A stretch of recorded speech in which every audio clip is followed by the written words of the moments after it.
আমরা চলে এসেছি রাজমণি পিরামিড, যেটা তাজমহলের খুব পাশে অবস্থিত। আর তাজমহলের সাথে এটা একটি কেটে আপনি তাজমহল দেখার পর এই রাজমণি পিরামিডের ভিতরটা কি আছে সেটা দেখতে পারবেন। তো এখন আমাদের সাথেই চলুন, ভিডিওটি দেখতে থাকুন, দেখি আর ভিতর আপনাদেরকে কি কি দেখাতে পারি। অবশেষে দ্বিতীয় পর্ব নিয়ে আজকে হাজির হলাম, রাজমণি পিরামিড। আপনাদের আমার আগের ব্লগেই দেখানো হয়েছিল যে 150 টাকা বিনিময়ে আপনারা তাজমহল এবং পিরামিড দুইটাই দেখতে পারবেন। তো আমি আগের ব্লগটা তাজমহল দেখিয়েছি, এখন এইবারের ব্লগ পিরামিড। এই যে দেখছেন টিকিটের বাকি অংশটা ছিঁড়ে নিয়ে এই পিরামিডে আমরা প্রবেশ করলাম। আর টিকিটটা চেক করার পর আমরা এই যে যখন পিরামিডে ঢুকবো, সেই রাস্তাটি খুবই সুন্দর। দুই সাইডে নতুন নতুন সুন্দর সুন্দর সবুজ গাছ, সবুজের সমারোহ, আর গেটের কারুকার্য খুব সুন্দরই ছিল। রাজমণি পিরামিডের প্রবেশপথ থেকে আপনি দেখবেন চারদিকটা অনেক সুন্দর সবুজ, আর সবুজ গাছপালা এবং পাশাপাশি ফুলের বাগান। আর যেই সব ফুল খুবই সুন্দর সুন্দর সৌন্দর্য, ফুলের সৌন্দর্য দিয়ে চারপাশ ঘেরা। আর এর পাশে বাচ্চাদের খেলাধুলার জন্য প্রবেশপথেই দেখবেন যে দুইটি রাইড, আর এই রাইডগুলো খুবই সুন্দর। বাচ্চাদেরকে এখানে নিয়ে আসলে তাদের আনন্দে আত্মহারা হয়ে যাবে। আর তাছাড়া এই প্রাকৃতিক পরিবেশটা তো এমনিতেই খুবই সুন্দর। তাছাড়া আর সাথে দেখা গেছে বিভিন্ন ফুলের গাছ, আর ফুলের যে সৌন্দর্য, গেটের ভিতরে যে সাজানো, আবার মনোমুগ্ধকর কিছু দৃশ্য, এই সব কিছুই মিলিয়ে আসলে এই প্লেসটি খুবই খুবই সুন্দর। আর এখানে আসলে আপনাদের অবশ্যই ভালো লাগবে।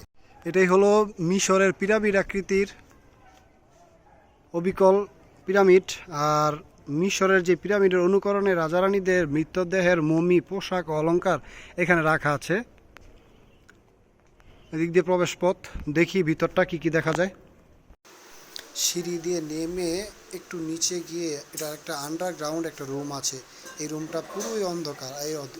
এই অন্ধকার রুমে প্রবেশ করা মাত্রই কিছু কিছু এত আনকমন জিনিস ভেসে আসবে, যা আপনি দেখলে হঠাৎ ভয়ঙ্কর অবস্থা হয়ে যাবে।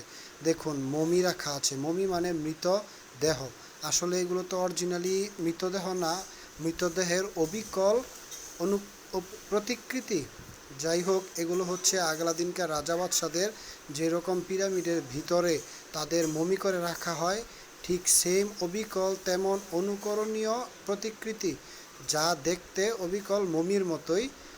আর এখানে রাজা বাদশাহ রানী তাদের মৃতদেহ যেরকম প্রতিকৃতি রাখা হয়, ঠিক সেই রকমভাবেই এইভাবে এইখানে এই পিরামিডের ভিতরে রাখা আছে। এই পিরামিডের ভিতরের যে আন্ডারগ্রাউন্ড রুমটা, এই রুমের ভিতরটা এতটাই চারদিক অন্ধকার, ঘুটঘুটে অন্ধকার।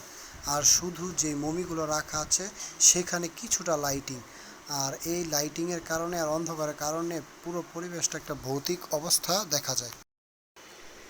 মৃতদেহের প্রতিকৃতি আকৃতির এই মমি দেখতে দেখতে যখন আপনি সামনে এগোবেন, তখন আপনার হঠাৎ করে চোখে পড়বে রাজা বাদশাদের পুরনো দিনের আগের যেই ব্যবহৃত পোশাক, যেগুলো রাজাদের পোশাক, রাজা বাদশারা ব্যবহার করত, পরিধান করত।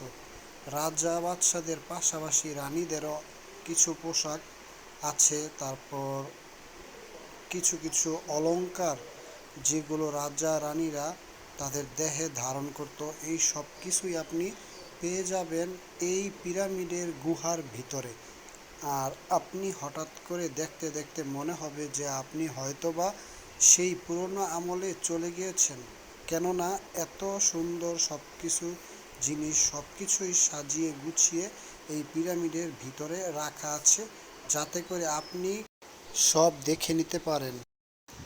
পিরামিড শেষ করে আপনি সামনে কিছুটা এগুলোই দেখবেন যে পাখির একটি ছোট্ট চিড়িয়াখানা আছে, আর যেখানে অনেক সুন্দর সুন্দর পাখি খাঁচার ভিতর খোলামেলাভাবে রাখা আছে।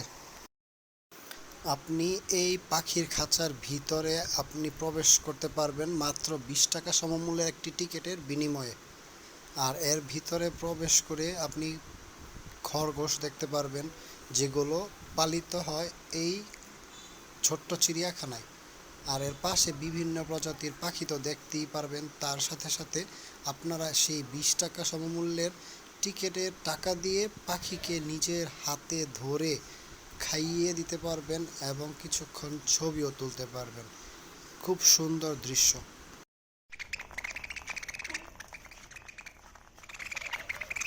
দেখছেন পাখি খাবার দেওয়াতে পাখিগুলো কিভাবে চলে আসলো ভালোবাসা পেয়ে। পাখি কিচিরমিচিরে এই ছোট্ট চিড়িয়াখানায় আপনার সময়টা খুবই ভালো কাটবে। এই যে দেখুন টিয়া পাখি দেখা যাচ্ছে, টিয়া পাখি কিন্তু এমনিতেই অনেক সুন্দর পাখি। তারপর ঘুঘু পাখি আছে এখানে, কবুতর আছে এখানে, ধনেশ পাখি আছে এখানে। আর এই সর্বশেষ যে একটি পাখি দেখলাম, একটা খুবই আনকমন, এই পাখিটির নামটা আমরা আসলেই জানি না। এরপরে চলে আসলাম ক্ষুদিরামের ফাঁসির মঞ্চ। আসলে এই প্লেসটি একটু খোলামেলা, কিন্তু এই প্রতিকৃতি যে ক্ষুদিরামের ফাঁসির মঞ্চটি এত সুন্দর করে সাজানো, যা আপনি দেখলে অবিকল আপনার মনে হবে যে আপনি একটি ফাঁসির মঞ্চের সামনে ঠিক দাঁড়িয়ে আছেন। আর এখানে ফাঁসি দেওয়ার জন্য জল্লাদরা সবাই রেডি।